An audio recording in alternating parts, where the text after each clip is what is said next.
Chapter 1: The Modern Outlaw Introduction. In the high-gloss world of Hollywood, where public relations teams carefully curate every celebrity whim, Kurt Russell remains an anomaly. He doesn't just go against the grain, he lives in a different forest entirely. As we move through 2026, Kurt is back in the spotlight with Taylor Sheridan's The Madison, playing a man deeply connected to the Montana wilderness. But for Kurt, this isn't just acting. It's a reflection of a lifelong, deeply personal, and often controversial passion: hunting. Why does a man who has every luxury at his fingertips choose to spend his weeks in the freezing brush of Colorado or the rugged terrain of Montana, tracking elk? Why, in a recent 2026 appearance on the Table Manners podcast, did he look the world in the eye and say, "I make no apologies"? Today, we are peeling back the layers of the Russell Renaissance to understand the man behind the eye patch and the cowboy hat. This isn't just about a hobby. It's about a philosophy of life, a connection to the land, and a refusal to bow to the pressures of modern urban sensibilities.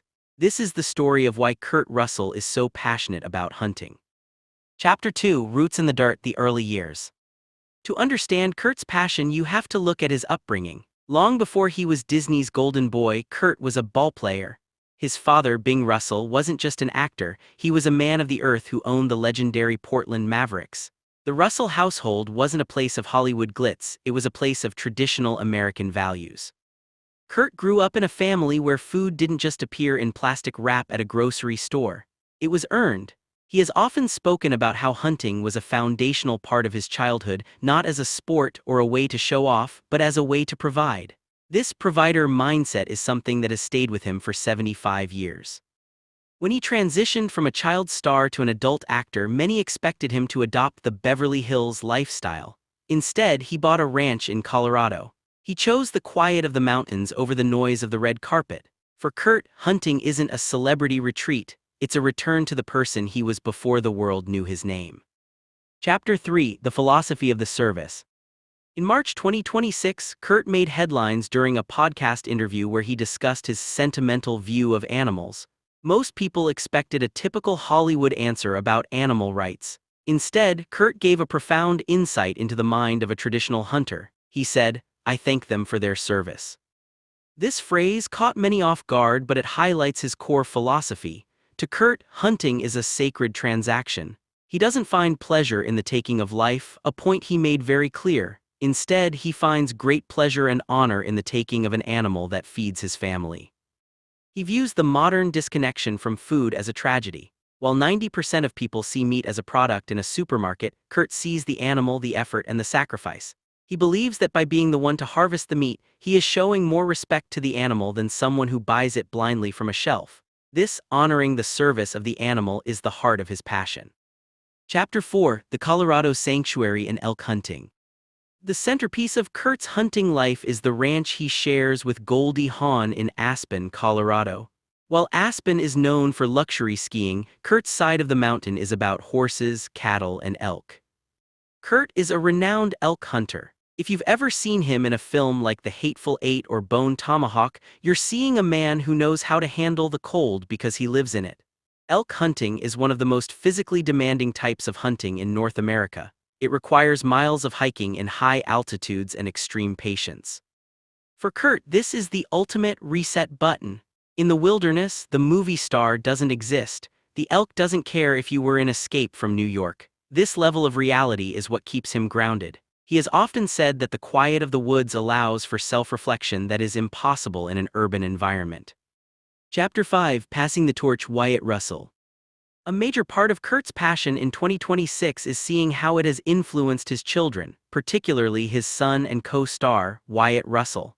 While Wyatt spent most of his youth on the ice playing professional hockey, he has recently spoken about the wilderness roots his father instilled in him.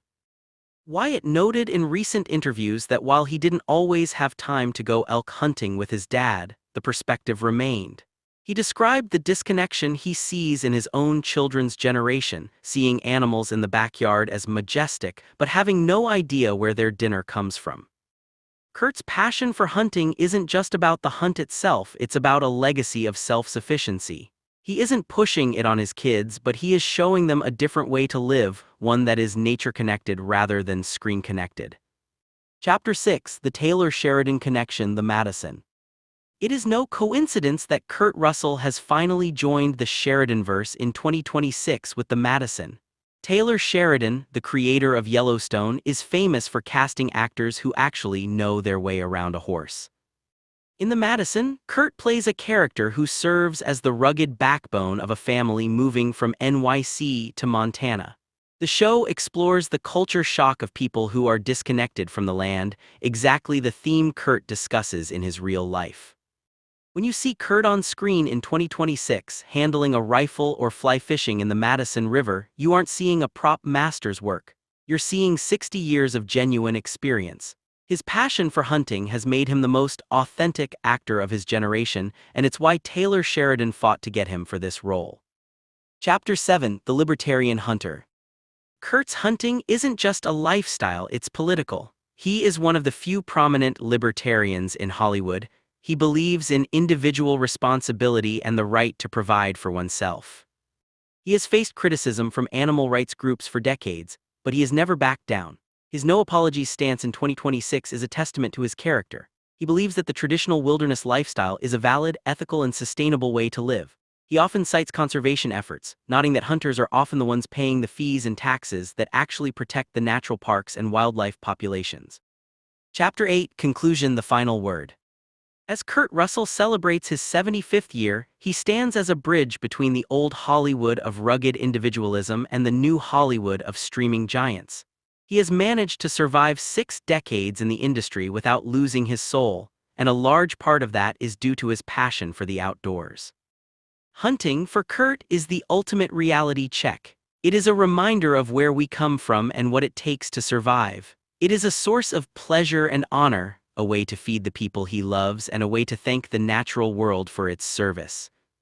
Whether he's on screen in Monarch or the Madison, or he's tracking an elk through the Colorado snow, Kurt Russell remains exactly who he is: a man of the earth, an unapologetic hunter, and a true American legend.